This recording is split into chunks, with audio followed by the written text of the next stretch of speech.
bodies hit the floor. Let the bodies hit the floor. Let the bodies hit the floor. Let the bodies hit the floor.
Working hard on my stump, what's the problem?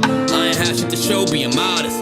Now it's grams of the wax for my conscience. Brown James in LA, you're on college. I've been jumping on them planes like a hobby. Still moving with the pack like my partners. Shut the John on them jets cause you wildin'. But the bowl is a party on the island, moment of silence.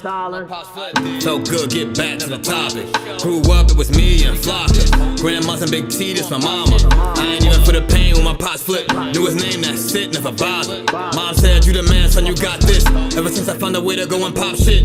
Hold up, blaze through a whole zip. Took a seat at the table of my first flip. Days in red roof for my first whip. Split the money with the gang, never post pics. Seen a change in the game, had to coach it. Never let them take my wangs in the mold, bitch. Ever made in a month, nigga. Used to serve him at the minute just to front, nigga. Goddamn. Had to grow up quick, I made my own rules. Had my first child, got it jumping with music. Can't really hang with nobody who losing. I thought by now that you would go and get it, but I could hardly see niggas this distant. Know you get cropped if you not in the picture. And I made that zag and went got a bag. Shots to the Henny and OG prescriptions, put rebel shit on the map. Took a leap from where I started at. Started ballin' now, Chris Paul and Cats. Got them steady calling for the mold, but I'm on a roll, gotta call him back. And that's all fact.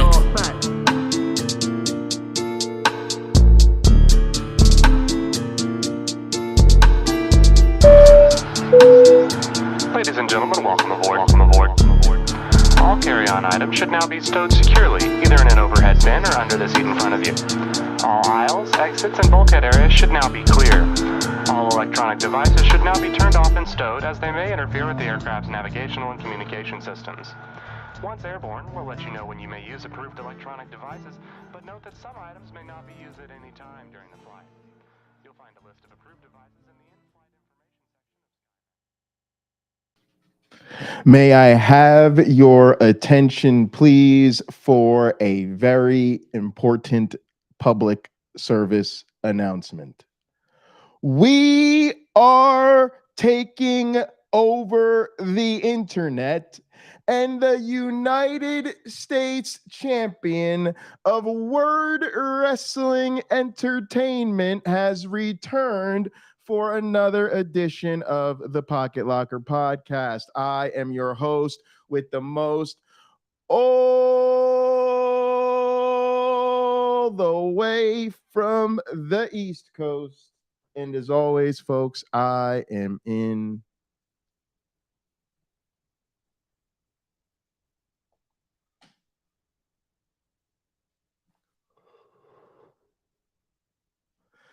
airplane mode. Gang, y'all already know what time it is. Please greet your neighbors, grab a seat, grab something to drink, grab something to smoke. It is time to catch a vibe and jump into the musical portion of the program. We've only got one feature song for you this evening, and here it comes.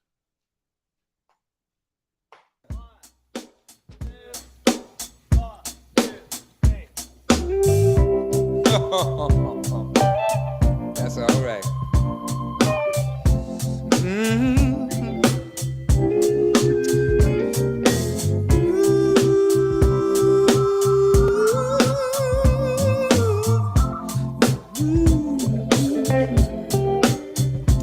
Honey, honey, I can see the stars all the way from here. Can't you see the glow on the window pane? I can feel the sun whenever you're near. Every time you touch me, I just melt away. Now everybody's asking why I'm smiling out from ear to ear. 'Cause I know nothing's perfect. They are, you two pockets here. Crying through my tears. And finally you put me first. Honey, it's you. You're the one that I love. Colin Kaepernick on bass. You're the one I need. You're the one I see. Come on, baby, it's you. You're the one that lifts me up. You're the one I can always call when I need to make everything stop. Finally, you put my love on top.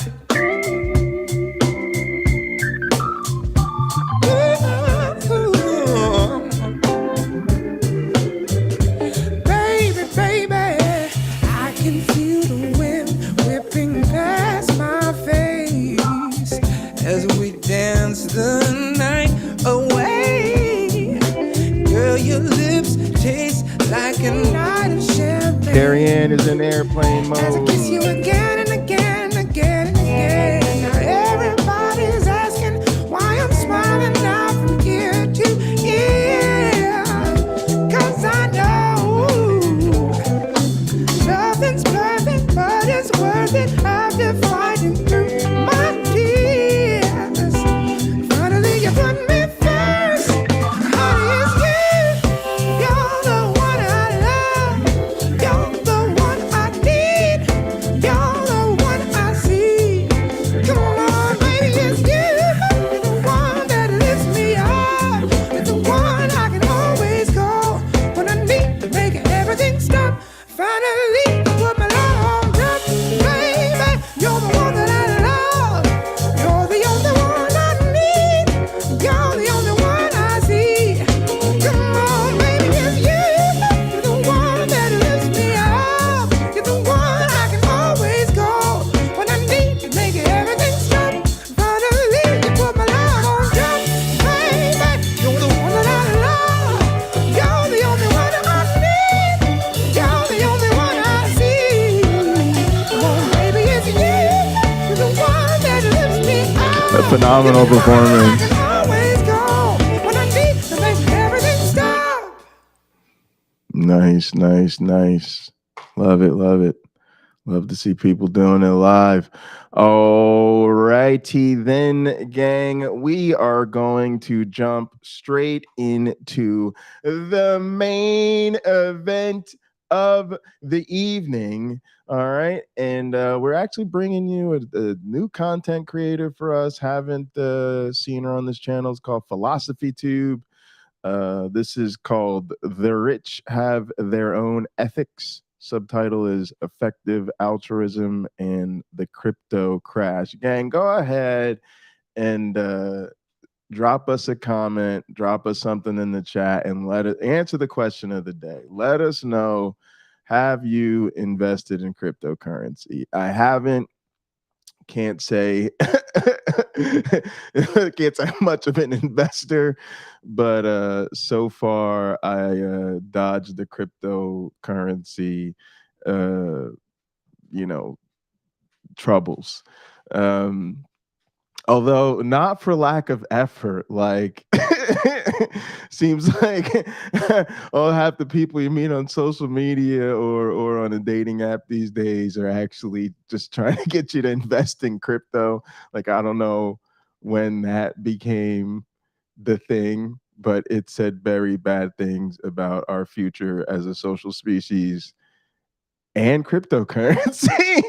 Like, what like, why are people using romance scams to get me to invest in crypto? That seems like odd. Seems a bit odd. All right, gang, let's roll this fucked up ass tape. Several years ago, I was invited to be the ethics consultant at a banking conference. They put me on a business class flight to a luxury hotel in Madrid. They didn't pay me, by the way. I'm guessing that was the payment. Where over several days, I and the other attendees discussed how we could fix the various problems facing the world. Healthcare, debt, financial collapse. Until the final day when I closed out the conference by giving my keynote speech. And my ethical advice to all these bankers was that they should immediately resign. Conferences like that are held all the time. At the top end, you've got stuff like the World Economic Forum, all right, I don't know, the Clinton Punk, and, Global Initiative, the Social Goods thanks, Summit. bro. We'll see you later. Further down the list, there's the thing that I went to. Rich people have been trying to figure out the most effective way to get rid of their money for a long time. And there's a new movement trying to answer this question, called effective altruism. It was going very well until last year, when one of its big members took a big fall. The once crowned king of crypto, now adorned in handcuffs. Former billionaire FTX founder Sam Bankman-Fried arrested in the Bahamas today following the historic financial collapse of his massive cryptocurrency exchange. Sam Bankman-Fried was close friends with a philosopher named William MacAskill, who helped found the effective altruism movement. The fact that SBF was part of the movement helped him gain credibility and investors. And now that he's facing jail time, it's worth asking the question, is effective altruism to blame? In this video, I'm going to tell you what effective altruism is and how it tied in to Sam Bankman-Fried's rise and fall.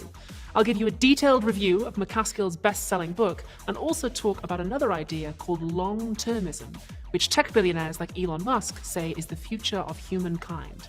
It's a story that'll take us from Oxford University to the Bahamas and back. A story about charity, ethics, crime, Mr. Beast, technology, and history. And it all starts with a little bit of philosophy.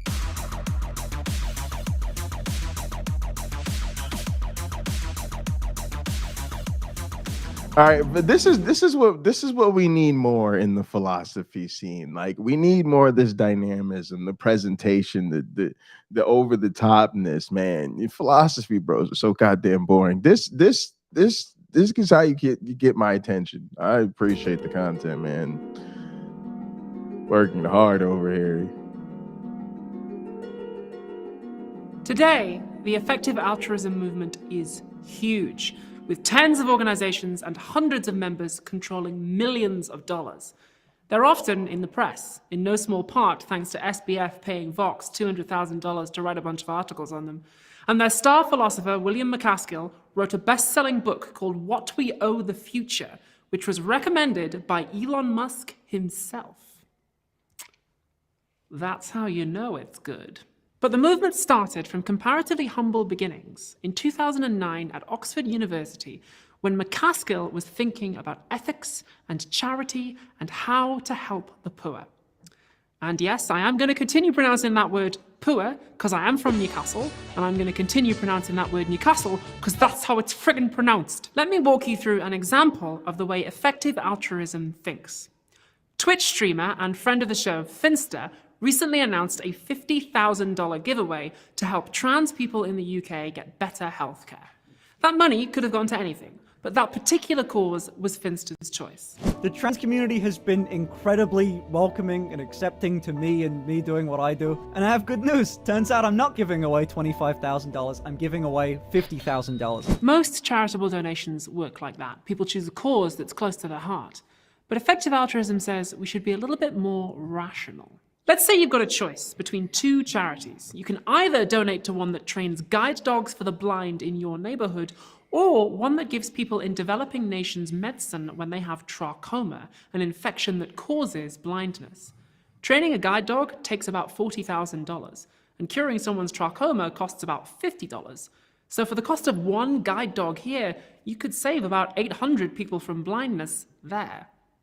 You might love dogs, but you could do more good. Your altruism could be more effective if you use your head instead of your heart. Sorry, Finster. I should have just given the money to dogs. We don't need to get bogged down in that specific example. It is just an example of the kind of thing effective altruists do. They try to find out which charitable causes are best. For example, you might have seen some YouTube videos sponsored by GiveWell. They're an EA organization that claims to investigate and recommend effective charities. If you're very clever, you'll already have noticed that effective altruism makes a number of key assumptions. The first is that just because somebody is far away doesn't mean they matter less. There are people who need help in your neighborhood and people who need help in developing nations. And just because some of them are closer doesn't mean you should help them first. Numbers, however, do matter. You should always help more people if you can. And the consequences of your donation matter, as opposed to your intentions or your relationship to the people that you're helping. As we'll see later on, all of these assumptions can be questioned. But first, what is this movement? Who are these people? According to their own surveys, EAs tend to be young, in their 20s and 30s, male, white, and university educated. It sound like anybody else you know? Oh my goodness. Like, well, all right. They're people who want to make the world better, obviously. Often people who are dissatisfied with politics. Most describe themselves as left-wing or centre-left, atheist or agnostic. Oh my goodness. It might also be fair to say that the movement attracts a certain kind of personality, somebody who enjoys intellectual challenge and rigorous debate. People who have a little bit of a contrarian streak. Many people like that are to be found in elite institutions like Oxford University and the San Francisco tech startup scene. EA is too Sound like we talk about anybody else? All right, let me stop. big strongholds. And indeed, many people like that are also to be found in the audience of this show. There you go. Critics of effective altruism say it's not really a philosophical method, it's more like an internet subculture. And there might be a grain of truth to that. A lot of EA members say that it gives them a connection to something bigger or a sense of community, and that is more about the feels than the thinkings. On the other hand, that might not be a bad thing. If your college-age white son tells you that he's gotten involved with an internet subculture, there are definitely stranger things he could be doing. A lot of EAs also have quite high-paying jobs. The movement encourages something called earn to give. The idea is that if you take a job in finance or management consultancy with a fat paycheck, you can donate more and thereby do more good than somebody with a lower-paying job.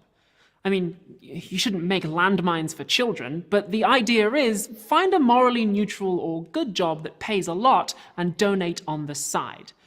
Advice that didn't go well in the case of Sam Bankman-Fried. Millions in investments vanished. Sam Bankman-Fried will almost certainly face charges in the U.S. because the Bahamas will. A lot of mistakes are things I would give anything to be able to do over again. Less than a year ago. Did anybody else like me and like really didn't pay attention to the story and is like, what heard the name, didn't really care, make me care.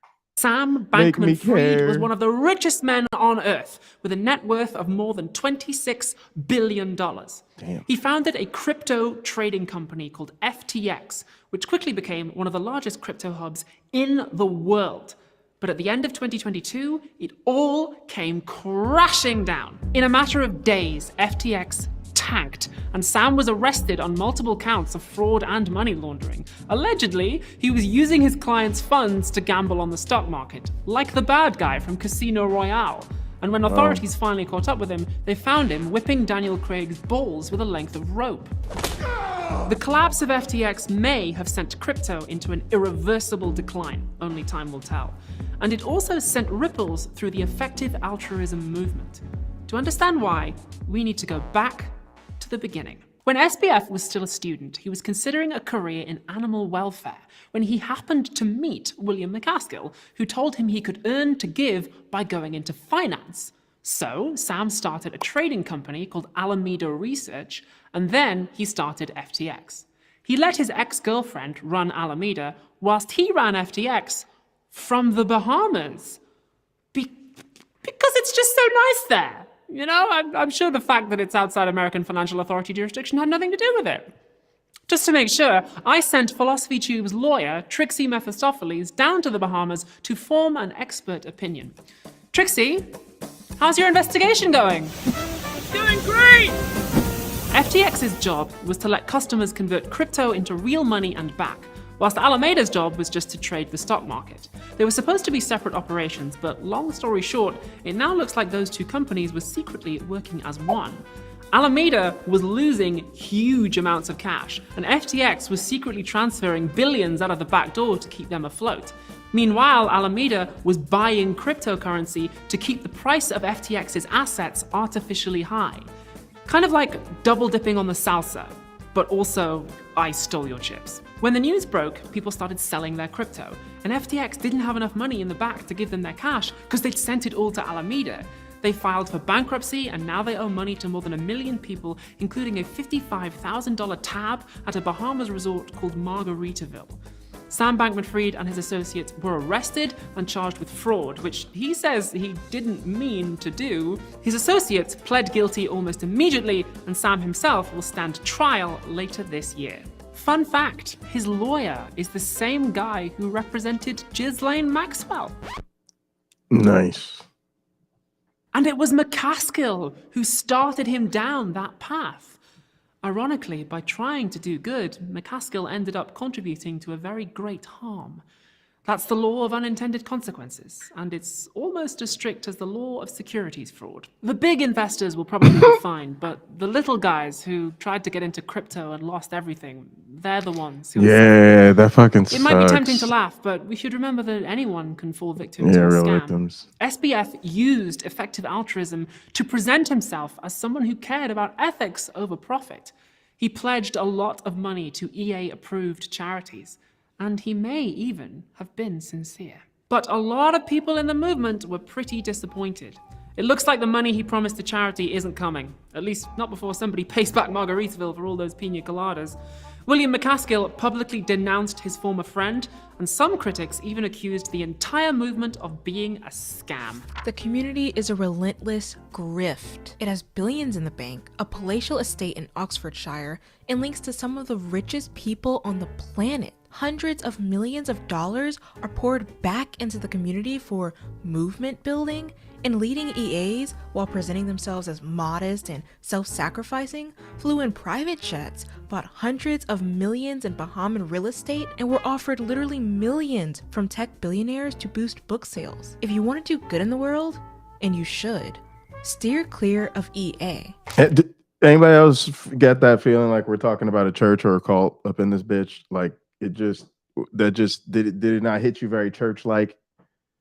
It just had that essence of churchness in it. The woof.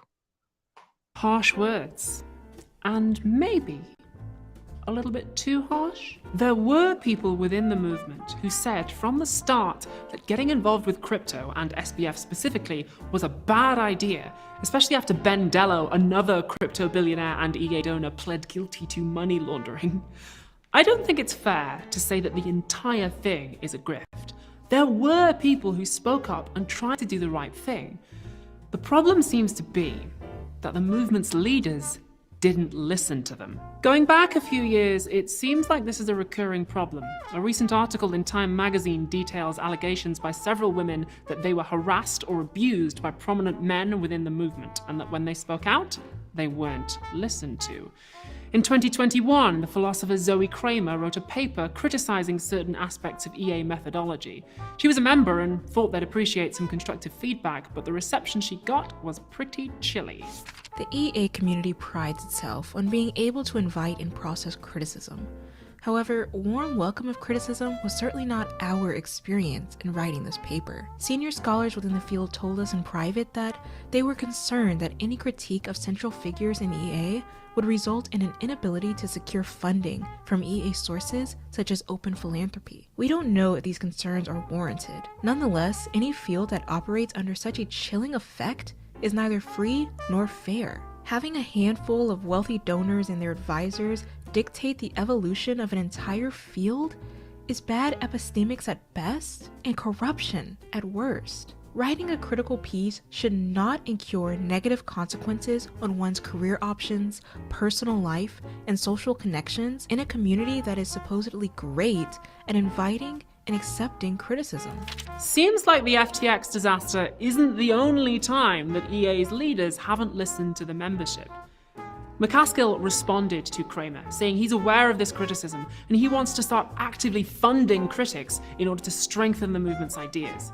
To which I can only say, well, patreon.com/philosophytube. When your whole shtick is, we know how to ethically spend other people's money, and some of your biggest guys turn out to be fraudsters and creeps, it kinda doesn't look good. But effective altruists could come back and say that these are organizational problems that a lot of movements have.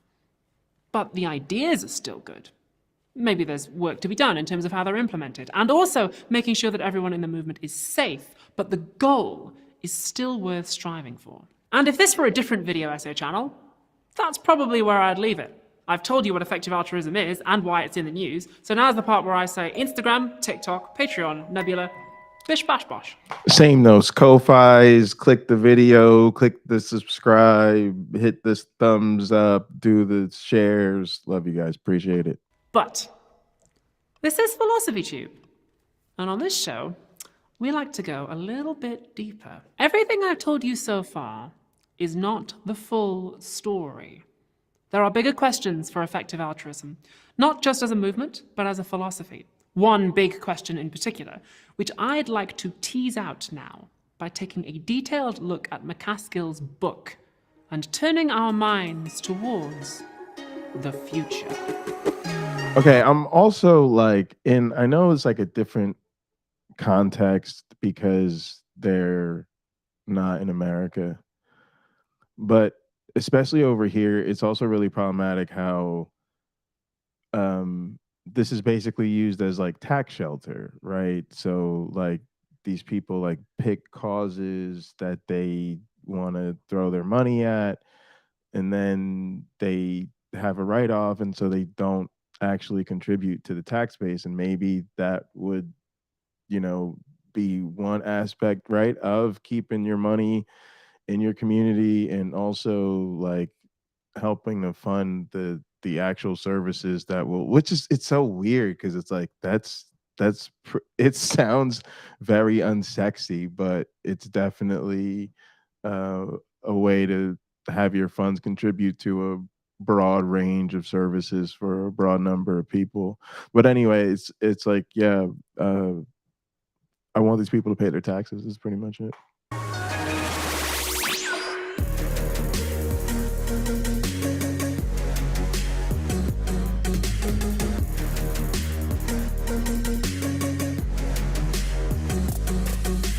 In the early years of the 21st century, effective altruism started to change. All right, Wayne. There was still an emphasis on ethics and charity, but the movement's leaders, including McCaskill, embraced a new thought called long-termism, which is all about threats from the future.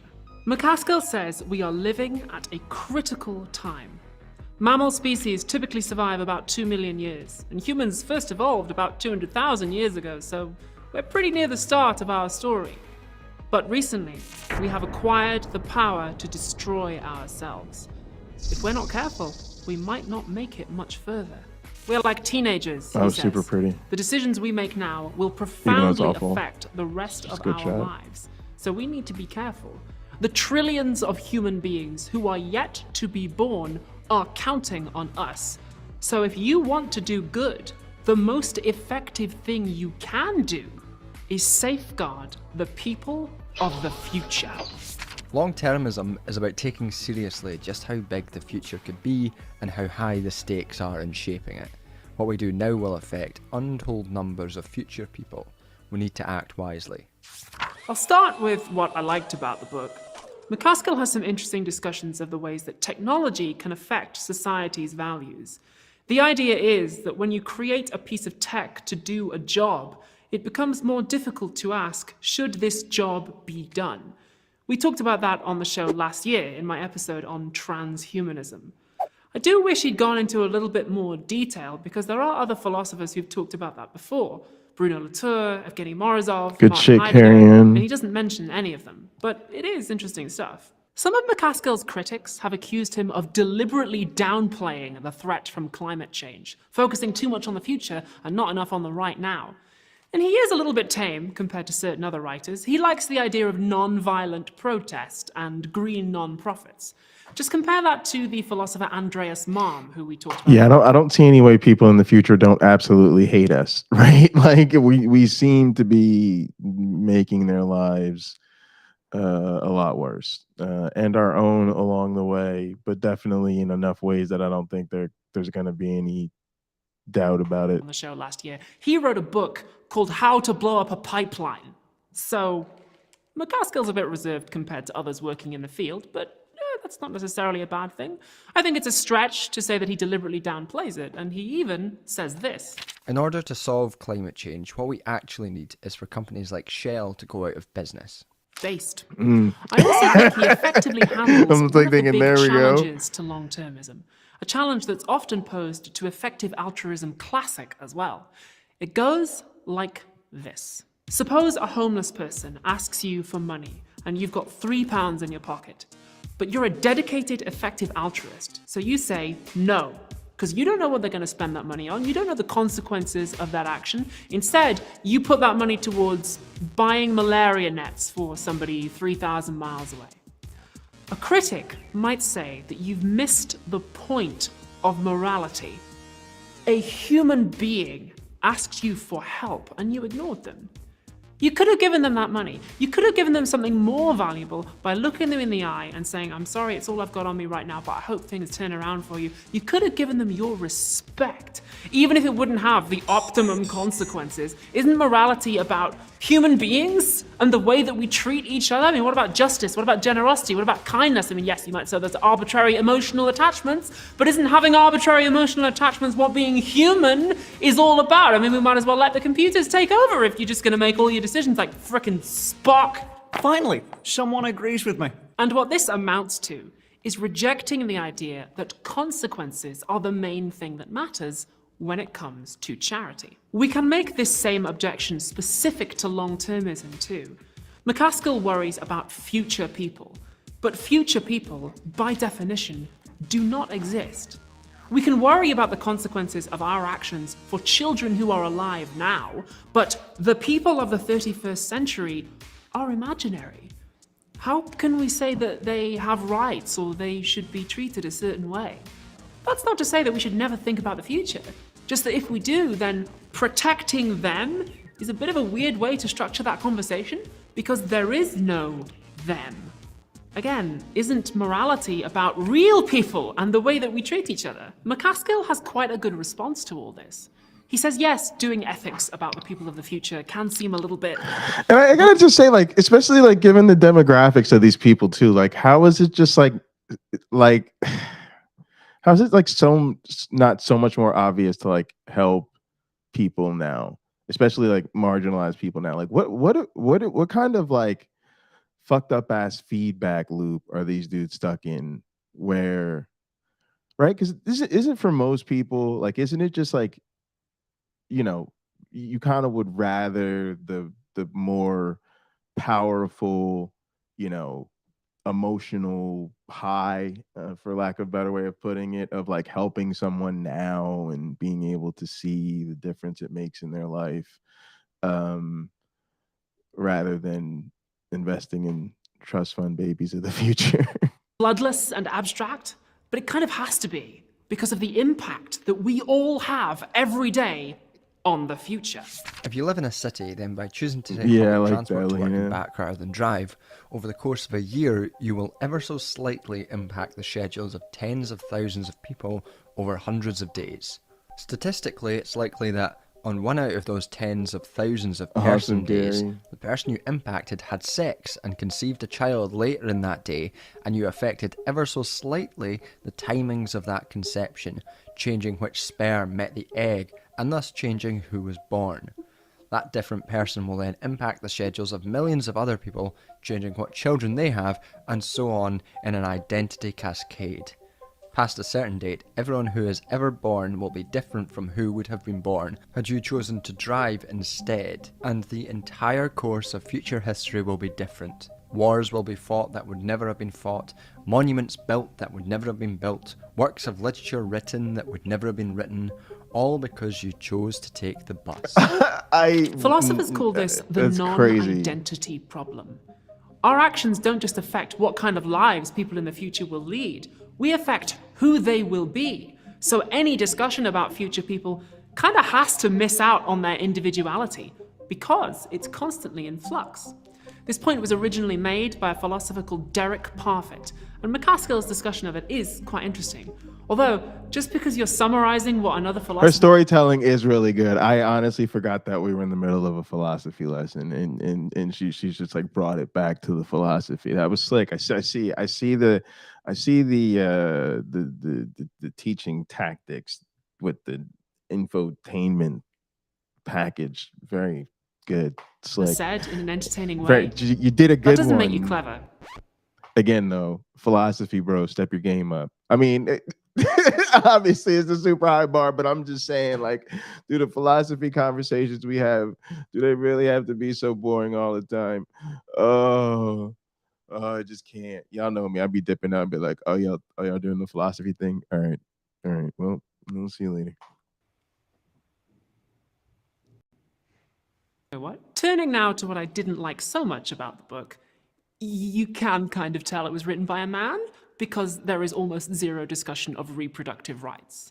If I was bringing out a book in current year about the moral duties that we have to unborn people, the first thing I would have put in it, page 1, 72-point font, do not use this book to criminalize abortion. Maybe he'll discuss that in a future edition. McCaskill talks about the threat to humanity from AI, and I personally found his discussion of it to be a little bit thin. He says that software can be easily copied between computers. Just look at the video game Pong. Came out on the Atari, but now you can play it in your browser or you can even play it on your phone. It's everywhere. So, like, what if a rogue AI also copied itself and spread around the net in a similar fashion? That could be a really big threat. And I feel like he's generalizing there from quite a specific case. Pong is a very simple program. That's why you can run it on other things. Like, I don't think you could run Skynet on an Atari. Surely a rogue AI would be quite a complicated program, and so it would require things like server racks and air conditioning and electricity, physical infrastructure that would make it vulnerable and probably help keep it in check. Also, Pong is an outlier even as far as games go. A lot of old video games aren't archived. To generalize from Pong to world-ending AI in the space of 2 paragraphs is, in my opinion, a little bit rough. Gang, I gotta just tell you, and if you don't know, I might be a little bit biased because I technically evolve little digital organisms that are considered AI, but I'm just not like concerned about AI. Like I just think the benefits outweigh the cost. Like, think of all the stuff we do with AI now. Like, it's just like better, right? I want the tools and the technology and the things to be better and our lives to be better and to get better jobs. And I just don't see an AI that's capable of harming us that we can't just turn off, delete, or otherwise, render not an issue. I'm just not with this. It just feels like the latest thing to be super scared about, but I don't get the freak out over AI. If you're trying to argue that one of the best uses of charity money in the world is researching AI based on that example, if I was an investor, I'd be going, is there someone else I can talk to? And there is. This Exactly, Paul. is The Precipice by Toby Ord, the other philosopher at Oxford who also helped found the effective altruism movement and who is also a long-termist. This book came out first, and Yeah. Wait, would you rather be examined by a medical robot or a Christian that actually thinks, that demons might be a part of this situation? I shouldn't do that. Most Christians I know are great medical professionals, but it's still you do hear the stories, right? Like this I don't know, I forget who was telling that story, but I think it was on The Line. They were talking about it was probably on Dying Out Loud, where they were talking about like a hospice care worker like proselytizing to a couple while going through sort of those last stages. And I think because they had marked on the application that the person was a non-believer. So it's just weird how you find yourself in situations like that.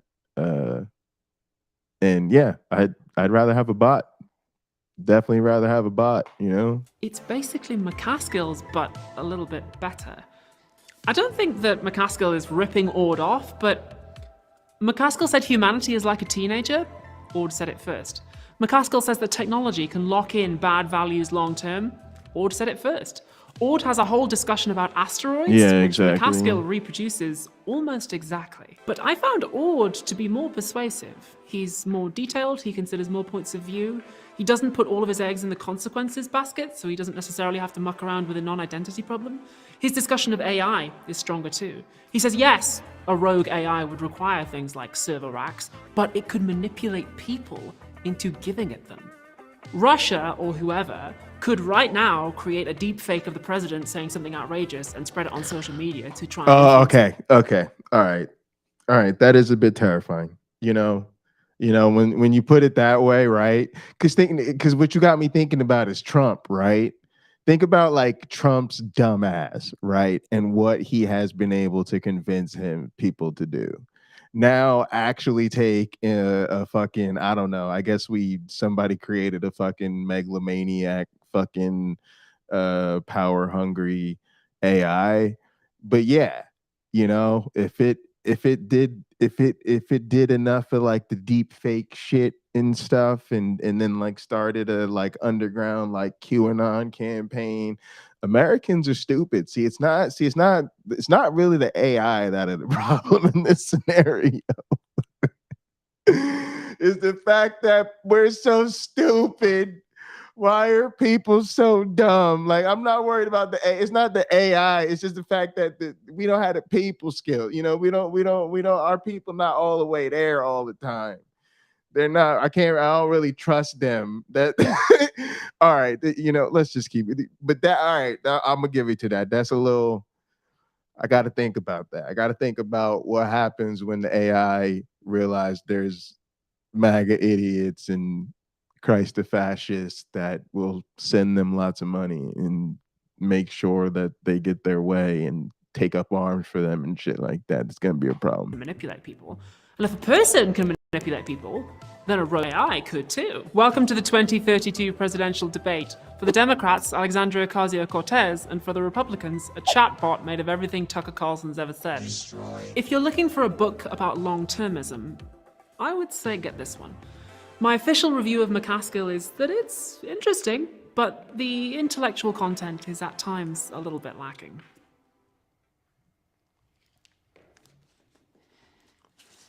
Okay, well, maybe I'm not one to talk, and you might say, well, Abigail, you've never written a best-selling book, and that's true. In the present. But in the future, I could write a great book. I could write the best book ever and be awarded many honorary doctorates for my contributions to philosophy. You should take me very seriously based on the expected value of my book, which will top the New York Times bestseller list in the year 3054. And you might not find that joke funny now, But there is a small chance that you will find it extremely funny in the future. So really, you should be laughing. I'm being a little bit silly, but it's in service of a serious point. A big question hanging over both of these books, and maybe the entire effective altruism movement. It goes like this. Imagine you're walking home one night, and somebody stops you and says, "I am the wallet inspector. Give me your wallet and I will return it to you tomorrow with £100 inside as a reward for your cooperation." And you say, "No." And so they say, "Okay, how about £1,000? £1 million? £1 billion? I am a wizard in addition to being the wallet inspector. I will give you £1 billion and make you live 1,000,000 years." And you say, "No." Now, Christians, are you listening? Are you kind of giggling inside, Christians? Does it sound silly to you? You know what, gang? It's just been too long. How long have we been live? We've been live for what? 46 minutes and 30 seconds, and I haven't made fun of Christianity. So I just had to throw a little bit of shade at my least favorite topic, which is Christianity. Christians, y'all think this shit is possible? Y'all think if Jesus chose to, he could make that cancer just poof and go away? Y'all think if God wants you to be a billionaire, God damn it, you're gonna be don't get too high on that horse. There is almost zero chance that you're telling the truth. The odds of you telling the truth are 1 in a trillion. But the wallet inspector keeps promising you more and more, to the point that even though the odds of them telling the truth are tiny, you've got a 1 in a trillion chance at paradise. And all you're gonna lose is whatever you've got in your wallet. So the rational thing to do is hand it over. But you're stubborn. You still say no. So the wallet inspector changes tactic and says, "Unless you give me your wallet, humanity will end. I can see the future using my wizard powers. If you don't hand over your wallet, you'll drop it on your way home, and tomorrow morning an old lady will slip on it, and a passerby will stop to help her, and he will be slightly delayed in his journey, which means he will have sex at a slightly different time tomorrow night than he otherwise would have done, conceiving a different child than he would have done, and that child is Super Hitler.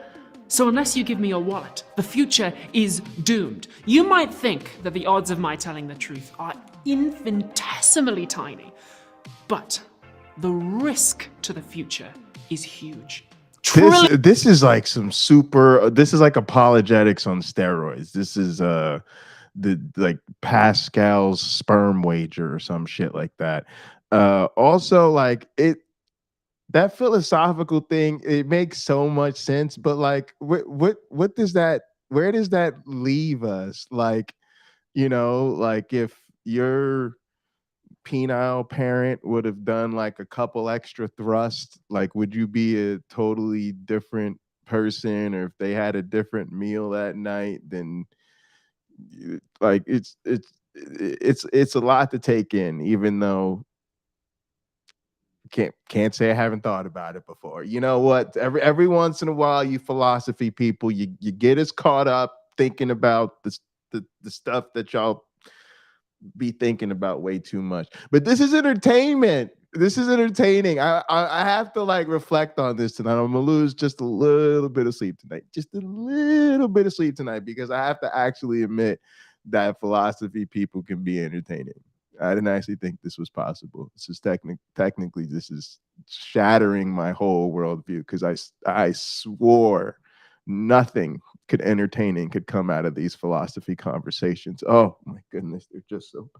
Oh, why do we do that? Gang, do you not understand how painful it will be? Like literally all my friends, I'll just be like, "Hey, everybody's up in the live chat," and then y'all will just be hanging out on some philosophy bros channel, and we'll just be going back and forth with the principles and the axioms and the epistemology and the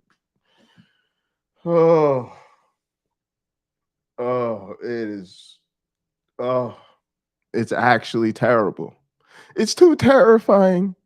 Millions of lives are depending on this, so you need to do the right thing and safeguard the people of the future by handing over your wallet. This thought experiment is called Pascal's Don't mugging, step on and butterflies it's with supposed to time highlight the traveling. difficulty of making decisions now Maybe he bumped based on too future hard. value or future risk. Clearly, something's gone wrong in these scenarios.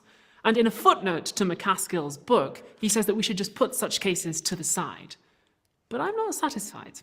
I think we're on the trail of something big. If you're very clever, you'll already have been asking back in part 1, how do effective altruists decide which charities are the most effective? And they have a clever answer to that. You do an experiment and you find out. For example, you find a bunch of blind people and you give some of them medicine and some of them advice about cleaning their eyes. You and can't. see which This is why we works have best. institutional review They weren't the boards. first people to think of this. Economists have been playing around with it since the 90s. But the idea is pretty simple. Run charity like a science experiment. Oh, I just figured it out, gang. Holy shit. It's not that America is an awful country that I hate living in, and please help. I'm trapped here. Please help. Hit that Ko-Fi so we can rescue me. That's the Send Me to Europe fund. It's not that America is a shitty place that won't provide basic services and a decent standard of living for its citizens. It's that we're the control group. That's what it is. We're the fucking control group, and all those fucking Western European countries with the fucking socialized shit that you all want that we don't get.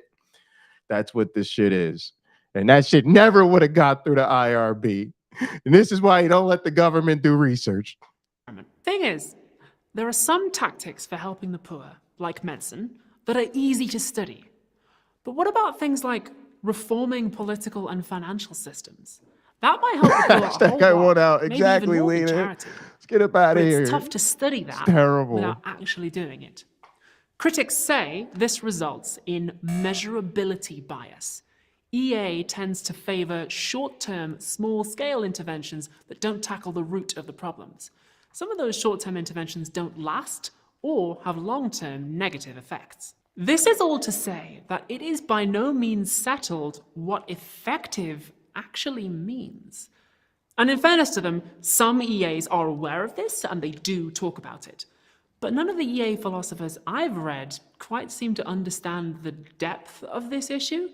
The lesson from Pascal's mugging and the measurability You know what bias this does have in common with what we deal with in our community is that the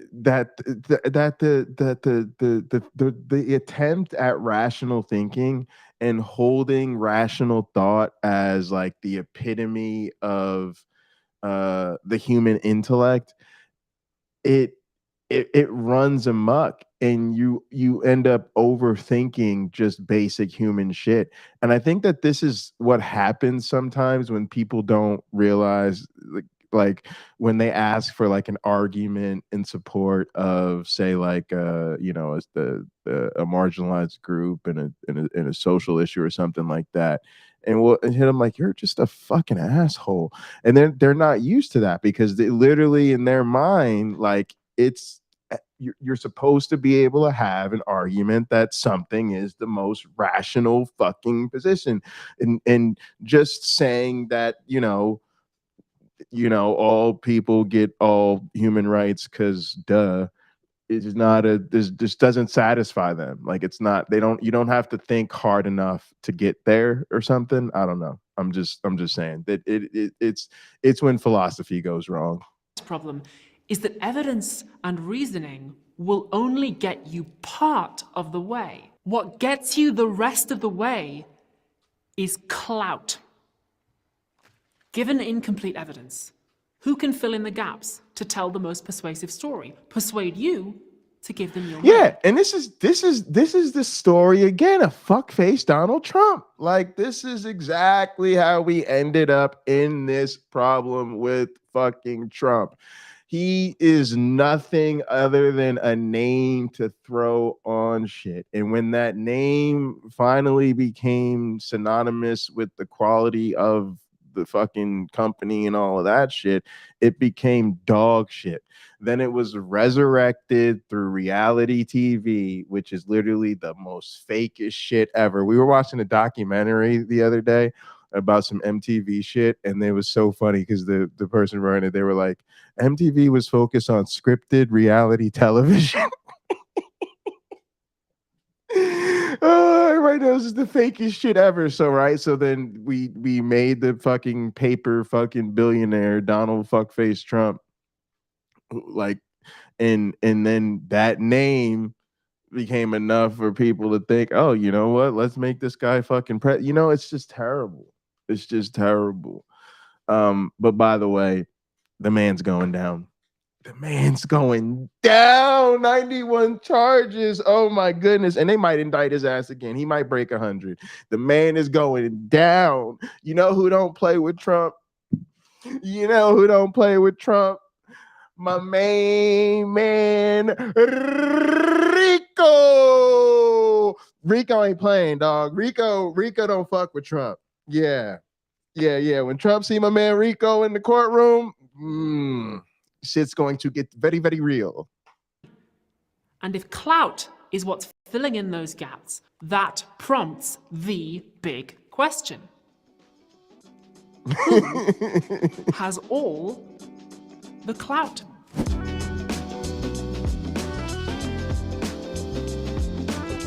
Remember back at the start, I said that rich people have been trying to give their money away for a long time? Well, in his book, Winners Take All, the journalist Anand Giridharadas says that modern philanthropy was invented in the late 19th centuries, when the USA was very unequal. Men like Andrew Carnegie and J.D. Rockefeller got very rich and faced a lot of criticism for it. So they invented a new way to donate money, the private foundation. And these days, private foundations are everywhere. In exchange for their charity, these men expected not to get criticized for how they made their money. If they engaged in unsafe working practices or union busting, or they didn't pay their taxes, well, that's just a temporary blip on the road to a better world. And here we can see that the effective altruist idea of earn to give is really nothing new. It's just a restatement of this old idea that the best way to help people is through the free market and business. Through giving money away, yes, but never changing the system that makes the money. And from the 19th century to the present day, this idea has remained pretty much unaltered. Here's a recent quote from a British politician which perfectly encapsulates And also, I hate to say it, like, again, just tax these motherfuckers. Oh my God. Just in this country in particular, we just need to tax the shit out of the rich. And if y'all want to throw away more money on the side after that, like, go for it. Which also they probably would, right? If you make the tax rate high enough, like, not gonna be able to keep it anyway. Might as well do something productive with it. Reputation wash it or whatever the fuck. But also, yeah, just tax them. Just tax them. These are terrible people. They're bad 19th century people. way of thinking about the poor. I think the dynamics of capitalism and business creation and investment are good. If you want a more equal society, what's the best way to do it? Is it to lift up those at the bottom, or to bring down those at the top? I'd much rather lift up those at the bottom. I'm very aspirational.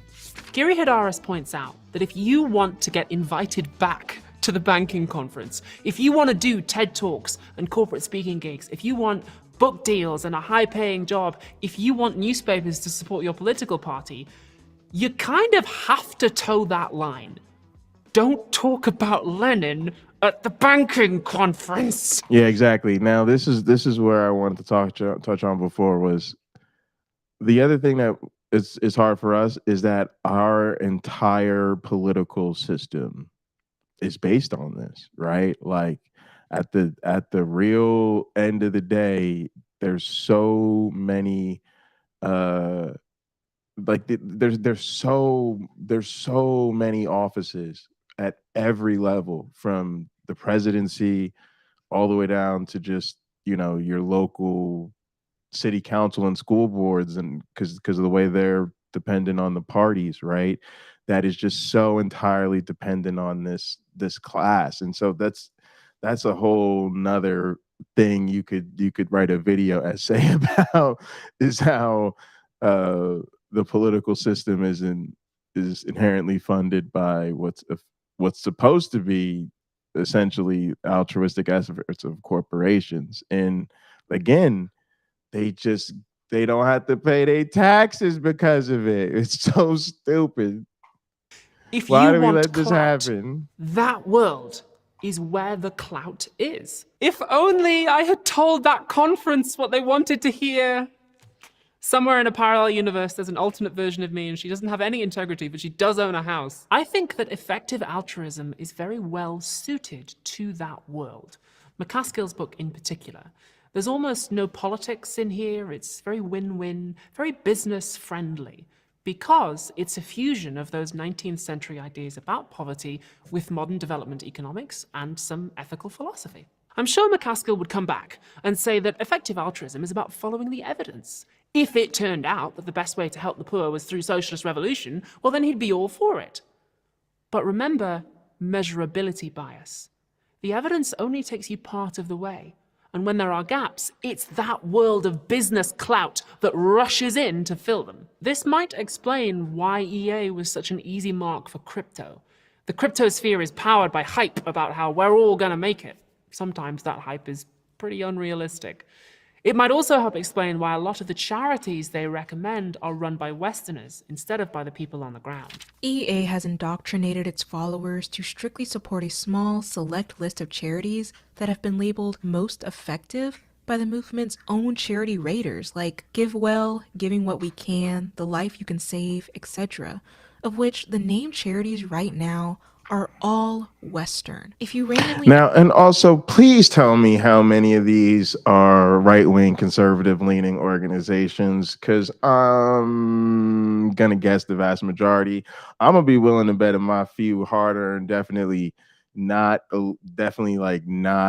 effective altruism, crypto-generated dollars, that it's the majority of them. Like this also feeds into the Christo-fascism of America, because it all sucks. asked one of the people who themselves live in abject poverty, there is Hey, no Beck. chance that they will mention one of EA's supported effective charities as having impacted their lives more than the work of traditional global anti-poverty agencies. And it seems like EA's leaders don't really want to talk about that.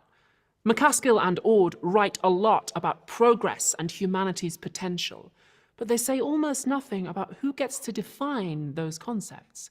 Who gets seen as an expert? Who decides what counts as evidence? Whose vision of the future gets listened to? In my opinion, those aren't side questions to hide in the footnotes. They're core to the whole project, and if the movement had listened to them a few years ago, maybe the FTX disaster could have been avoided. But, on the other hand, just because the movement dovetails nicely with the ideology of the rich doesn't necessarily mean that they're wrong. Effective altruists could come back and say, well, philanthropy does a lot of good. Effective altruism's probably better than nothing, right? I mean, at least we're doing something. This perspective is especially pertinent right now because one of the biggest YouTubers in the world is a philanthropist. Mr. Beast is basically the most famous man on earth if you're under 25, and he recently came under fire for this video in which he paid for 1,000 blind people to have surgery restoring their sight. Some people said it was morally iffy to turn charity into spectacle. Others said that people in need shouldn't have to rely on the random generosity of content creators. And before anyone in my comments goes in too hard on Mr. Beast, a lot of those criticisms could be applied to me. I've used this platform to do public charity before. Did I do that because I really wanted to do the right thing, or was I just trying to make you like me, which benefits my career? An effective altruist might say, well, does it really matter? There are 1,000 people who were blind yesterday and they can see today. Isn't that a fact worth celebrating? The real question we're bumping up against here is, how do we change the world? Do we work within the system or try to dismantle it? Do we talk to bankers or try and shut them down? If a movement is trying to do good, how do we deal with the bad things that it also does? these aren't questions that I can answer for you. They're questions that we all live inside of. I would never tell you to either join or not join the effective altruist movement. My job is to tell you what the theory says and why people believe it, so that whatever you decide to do, you do it with your eyes open.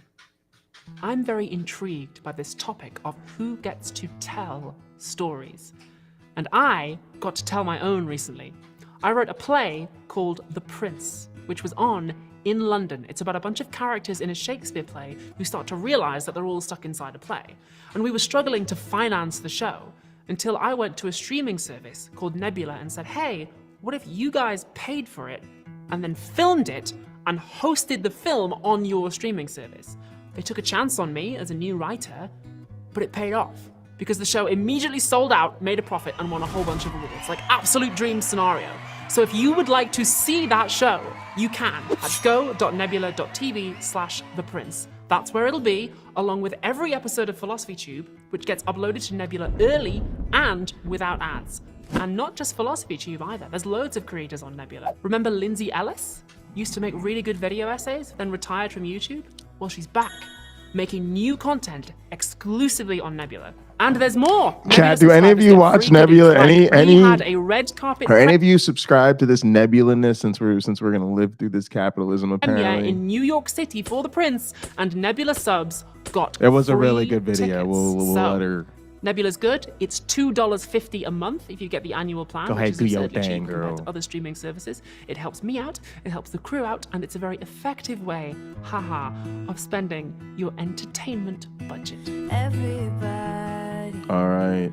has their job. Good shit. That was fun. That was definitely fun. Yeah, here we need to fix our tax system. We really do. It's crazy that we let this happen in our country. But there's so much of it. And really to me it just feels like a way to, like, I don't know. It's just it feels like a way of the richest and the most powerful people going that extra mile just to keep their money out of the hands of the common good. I would just love to see. There's so much wealth generated in this country, so much fucking wealth, and there are just so many things that you look at and you're like, man, if we just if we just enforce the tax laws we already have the way, for rich people, the way we do for working people. But on top of that, if we just had a more reasonable and again, like, they do the same thing, right? They get a tax write-off for paying lobbyists to make sure we don't change the tax law.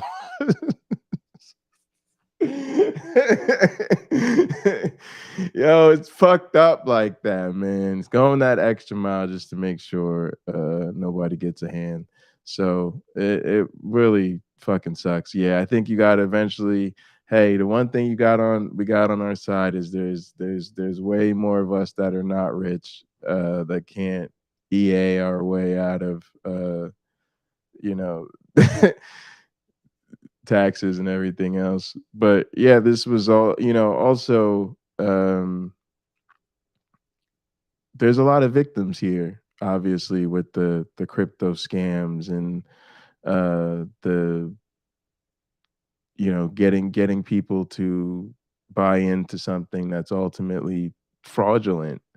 And to tie it back to my least favorite subject, Christianity, it's the same thing I feel there.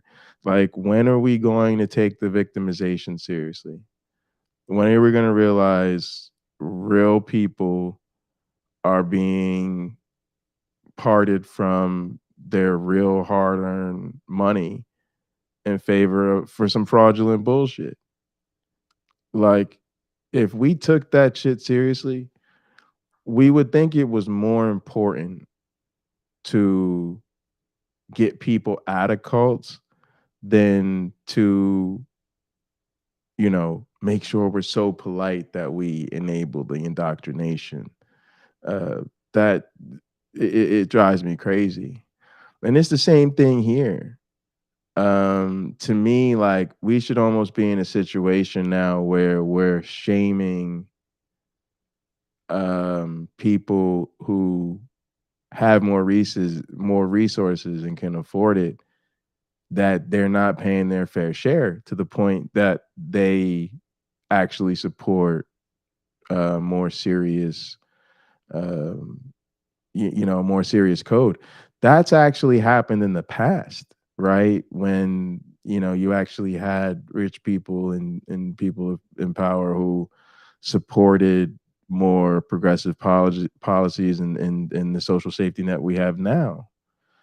We just have to apply the social force. We don't have the economic force. We don't have the political force. So to me, we have to do it by way of there being social consequences. Like, look, how are you owning your business? You have multiple homes, beautiful family, everything's gravy, you have the best of everything, and you go out of your way to not pay your taxes? Really? You know what I mean? Like, you got to hit them with it. Like, really? Like, they're all on that Trump tip, right? Like, it's, oh, the smart money is to, get rich and not pay taxes. We should treat people like that. Like, you're a fucking monster. You're a fucking monster. You know how many kids have outdated textbooks and no fucking lunch? You know how many people can't afford health care? Do you know how many people are working for a substandard wage? Because of people like you. You know what I mean? Like, that would take it to, because look, nobody wants to be disliked. I think we really do underestimate. I think that's why you hear so much complaining about cancel culture and wokeness and all of this shit, right? Because people are finally being called out for being assholes about things they weren't called out for being assholes about previously. And now they're feeling the backlash and they don't like it. So they're trying to undermine our ability to give them that feeling by making us resistant to holding people accountable. All that tells you is that it works. Motherfucker, you could be as rich as you want to be, but you get hit with that Twitter ban. Apparently you just go haywire, you lose your shit. You know what I'm saying? You don't get invited to the cookout. I don't care. You could be in the most palatial mansion, but you up in that bitch all by yourself. Everybody else that you work with is at the cookout and they ain't invite you. That stings. That stings. So I just think we need more of that. That's me. All right, y'all. Look, we're gonna get up out of here. Go hang out and gather, have some fun. I appreciate y'all. Thank y'all so much for tuning in. Please like the video, subscribe to the channel if you're not already. Also, subscribe to lovely co-hosts and friends. They're down in the description there. Stephanie Helms in particular made a great video earlier today dealing with the sort of let's just say problematic arc of Stephen Woodford. But go check that out on Steph's channel. Also, make sure you check out Gin and Truth, Nitty, Maya, my one black friend, the whole gang, man. Skeptics and Scoundrels in the chat. He's got a great channel. Definitely go check that out. Good to see you, Eric. All right, gang, come hang out and gather. Love you guys. We'll see you next time. Set them gone.